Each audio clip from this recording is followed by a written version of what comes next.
Cara berpikir dan bertindak kita tentu ada yang mempengaruhinya. Bisa faktor internal, bisa faktor eksternal. Antara lain, ilmu pengetahuan, kebijakan pimpinan, dan pengalaman di masa lalu.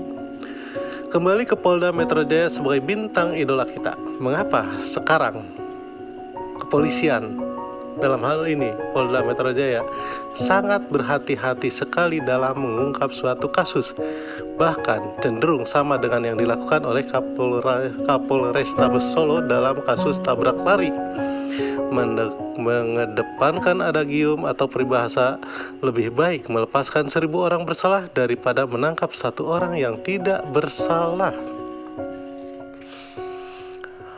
Padahal fakta-fakta dalam kasus Yodi Prabowo, ada 2 orang mencurigakan di Danau Kavalio dan salah satunya dikenal baik oleh pacar almarhum Yodi, bahkan pernah mengantar pulang. Mengapa disebut tidak dikaitkan? Mengapa disebutkan tidak terkait? Lalu dalam wawancara oleh Mbak Desi Metro TV di video yang Yodi Prabowo bunuh diri, orang itu tidak diwawancara juga. Ada apa Mbak Desi ini? Udahlah, kita buka arsip berita majalah Tempo. Ada satu lagi yang tercatat dalam sejarah kasus salah tangkap yang ada di wilayah hukum Polda Metro Jaya. Kasus salah tangkap, salah proses, atau rekayasa kasus. Ini menimpa saudara Budi Harjono. Kita buka majalah Tempo edisi 17 Juli 2006. Pada sekira 22.00 jam 10 malam, telepon berdering di sebuah rumah di Pondok Gede, Bekasi. Setengah malas Budi Harjono mengangkat telepon itu. Tapi kabar di ujung telepon itu Selasa 2 pekan lalu melibas kantuknya. Berarti Budi Harjono menerima telepon, sekarang kan 17 Juli, 2 pekan lalu hari Selasa, berarti tanggal 4 Juli 2006. Budi Harjono menerima kabar, segera ke Polda Metro Jaya, Marsin sudah tertangkap, kata penelpon, disusul keterangan tentang ruang dan nama polisi yang harus ia temui. Malam itu juga, setelah mengontak pengacaranya, saudara Zulkifli Syukur, Budi Harjono meluncur ke Polda Metro Jaya. Ia ditemani ibunya, Sri Eni, dan 3 kerabatnya. Zulkifli, sang pengacara, sudah menunggu di halaman kantor Polda. Bergegas rombongan kecil itu menuju satu ruang di gedung Direktorat Kriminal Umum. Polisi meminta kami memastikan apakah itu Marsin atau bukan, Budi bercerita. Seorang polisi masuk sembari menggelandang satu lelaki yang tertatih-tatih karena kakinya digari. Digari itu diborgol ya, mirip gerombolan si berat kalau tertangkap di komik Donald Bebek. Begitu melihat wajah sang lelaki, Eni meledak. Benar, dia Marsin yang membunuh suami saya, teriaknya. Perempuan 56 tahun itu berusaha menjangkau pria yang pernah bekerja sebagai tukang di tokonya. Tapi polisi dengan tangkas menyingkirkan Marsin dari jangkauan Eni. Ibu, tidak boleh main hakim sendiri ya. Marsin 30 tahun ditangkap polisi 3 jam sebelumnya di Ciputat, Jakarta Selatan. Ketika itu, ayah 2 anak ini sedang menarik ojek. Polisi mendapat informasi tentang Marsin secara tak disengaja. Pada akhir Juni lalu, ketika polisi mengusut kasus perampokan di Ciputat, mereka mendapat informasi ada tukang ojek yang pernah membunuh pemilik toko Trubus di Pondok Gede. Saya mendatangi toko itu dan bertemu dengan saudara Budi Harjono, ujar seorang reserse kepada Tempo.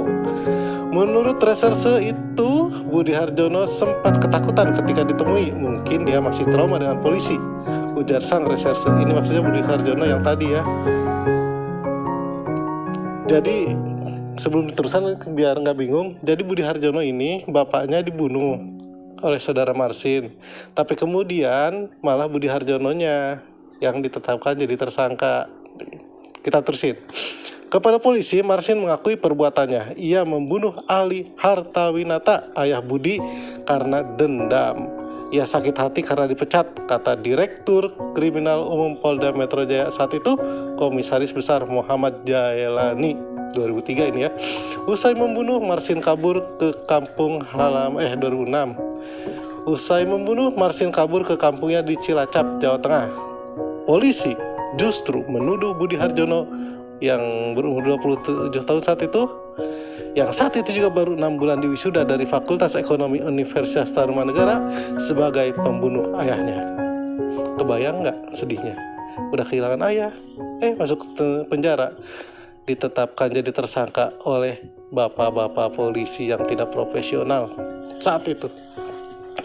Peristiwa berdarah itu terjadi pada 17 November 2002. Ali Hartawinata, pemilik toko Trubus, toko penjual bahan bangunan, saya kira toko Trubus itu yang alat pertanian, ditemukan tewas di kamar mandi. Kepala pria 61 tahun itu luka dihajar balok, tapi polisi memastikan penyebab kematian Ali karena cekikan. Istrinya Eni ditemukan terkapar dengan wajah penuh darah di depan kamarnya.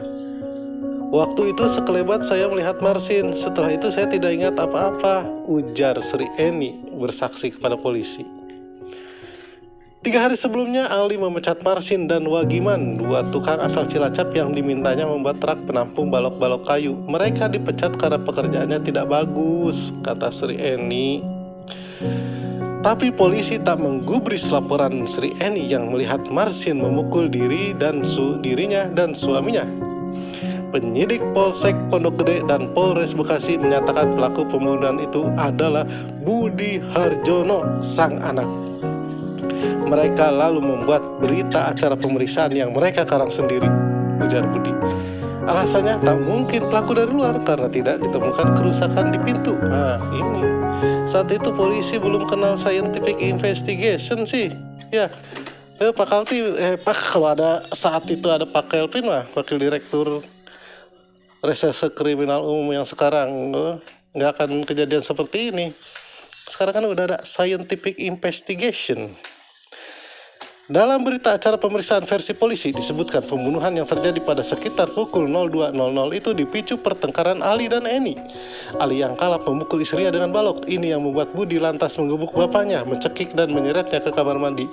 Polisi juga menyebut Ningsih, pembantu Eni, melihat Budi menyeret Ali. Padahal saya tidak pernah bilang begitu kepada polisi, ujar Ningsih kepada Tempo Senin pekan lalu. Rekayasa. Ini makanya ya, yang bahasa Indonesianya bagus dalam pelajaran mengarang nggak boleh masuk polisi ini. Awalnya Budi bersikukuh tidak mau mengakui cerita karangan polisi itu. Tapi pada awal Desember 2002, setelah 3 hari bersama ibunya, adiknya Tommy dan Ningsih diperiksa di Polres Bekasi, ia menyerah. Mereka mengancam tak akan mengizinkan ibu saya operasi mata kalau saya tidak mengakui itu, ujarnya. Penganiayaan itu memang membuat mata Eni dioperasi. Kini kendati telah dioperasi, mata kirinya cacat, tak bisa mengatup. Di bawah mata itu ditanam 9 pen. Tanpa pen, mata saya akan jatuh keluar, ujarnya lirih. 2 bulan Budi ditahan di Polres Bekasi. Di sana saya disuruh melihat tahanan dipukuli, ujarnya. Ia pun pernah dipukul penyidik. Mereka minta saya tidak membantah apa yang mereka katakan, katanya. Polisi juga meminta ia menandatangani surat seolah-olah selama proses pemeriksaan ia didampingi pengacara bernama Renaldi. Kata petugas itu untuk formalitas saja, ujarnya. Dari tahanan Polres Bekasi, Budi kemudian dipindahkan ke penjara Bulak Kapal Bekasi. Pada Maret 2003 itu saya udah ada di PD Tangse Aceh, belum darurat militer, masih gencatan senjata. Jadi antara TNI dengan GAM itu saling melambaikan tangan. GAM biasanya lewat depan pos TNI pakai Chevrolet kan, kendaraan misalnya yang terkenal Chevrolet. Assalamualaikum, waalaikumsalam, gitulah, saling bertegur sapa. Tapi begitu darurat militer, kita tidak saling melambaikan tangan, malah saling menembak. Makanya darurat militer itu sejarah kelam bagi bangsa kita ya. Jangan terulang lagi. Pada Maret 2003, kasus Budi dilimpahkan ke Pengadilan Negeri Bekasi. Budi didampingi pengacara Zulkifli. Saya mau membantu ke dia karena setelah saya pelajari, saya yakin pelakunya orang lain, kata Zulkifli. Menurut Zulkifli, polisi keliru menyimpulkan bahwa pelaku orang dalam karena tak ada pintu yang rusak. Orang bisa masuk ke rumah itu melewati tembok belakang, katanya. Di pengadilan, saksi ahli dari Ikatan Dokter Indonesia, Hermawan Suryadi, menguatkan bukan Budi pembunuh Ali. Menurut Hermawan, dokter yang pernah melawat Ali saat terkena stroke, kedua tangan Ali lemah, tangan kirinya lumpuh, tangan kanannya hanya bisa mengangkat benda ringan seperti sendok, ujarnya. Jika mengangkat benda berat dan diayunkan, Hermawan memastikan Ali terjungkal lantaran kehilangan keseimbangan. Pendapat Zulkifli dan Hermawan diterima hakim. Pada Agustus 2003, Majelis Hakim Pimpinan Fauzi Ishak menyatakan Budi bukan pembunuh Ali. Setelah ditahan sekitar 7 bulan, pemuda itu akhirnya diputus bebas. Jaksa mengajukan kasasi ke Mahkamah Agung terhadap putusan bebas murni tersebut. Pekan lalu, Kepala Polda Metro Jaya, Inspektur Jenderal Adang Firman, membentuk tim untuk menyelidiki kasus salah tangkap itu. Adang menyatakan akan menindak polisi yang merekayasa kasus ini. Preman saja kami tindak, apalagi polisi, katanya. Tapi kebalik kali Pak ya, polisi aja kami tindak, apalagi preman, gitu harusnya. Kan preman mah kedudukannya lebih rendah dari polisi. Kalau mau begini, pejabat saja kami tindak, apalagi polisi, gitu. Jadi yang tinggi ke rendah.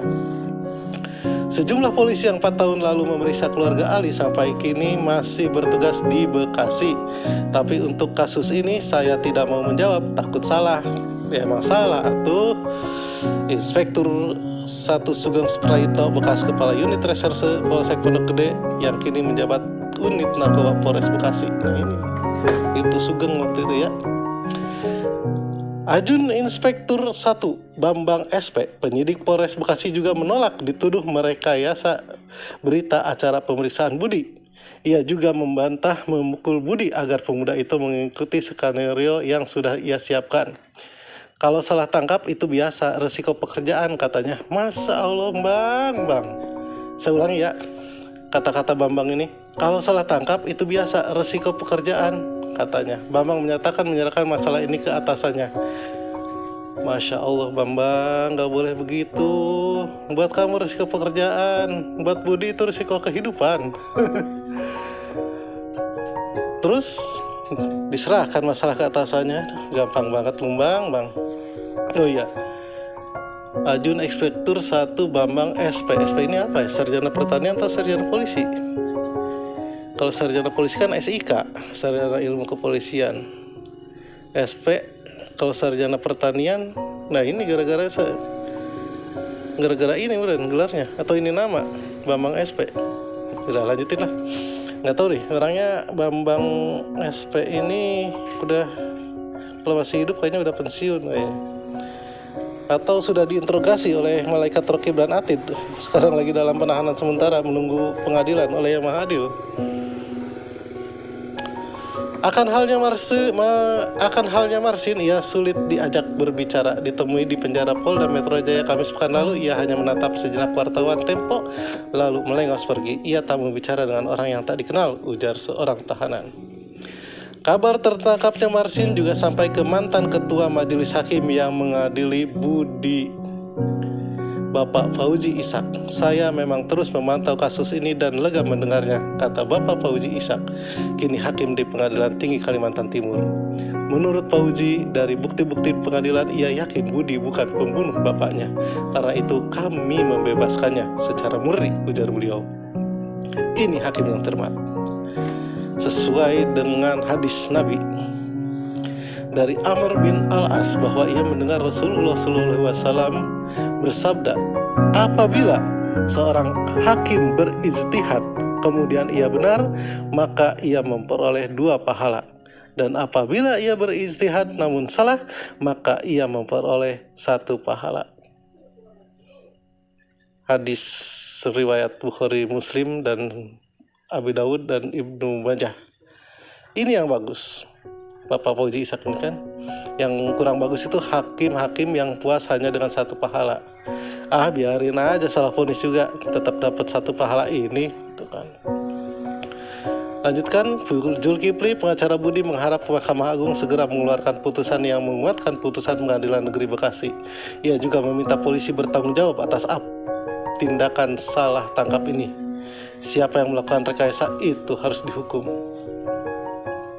Terus posisi jaksa dalam ini apa ya, karena dia cuma nerima dari polisi aja, jadi nggak salah juga kalau jaksa mah. Yang salah kalau dalam kasus salah tangkap itu yang salah tetap terdakwa, kata jaksa kan. Kenapa dia kalah sama saya, tidak bisa membuktikan kalau dia tidak bersalah. Jangan-jangan gitu lagi. Kembali ke Polda Metro Jaya, kembali kita ucapkan selamat, penghargaan yang sebesar-besarnya, dan kita terus upaya perbaikan yang dilakukan oleh kepolisian kita menuju kepolisian Republik Indonesia yang profesional, modern, dan terpercaya. Ya itu karena tidak ingin mengulangi kasus salah tangkap, makanya dalam kasus Yodi Prabowo mereka sangat berhati-hati. Tapi agar menjadi terpercaya, selidiki juga dong Pak, 2 orang mencurigakan itu. Yang satu kenal sama pacarnya Yodi, pernah nganter, terus sekarang nggak menghilang sih, kenapa nggak diwawancara sama Mbak Desi ya, kan jadi makin janggal nih, kesannya seolah-olah ditutupi. Siapa sih dia?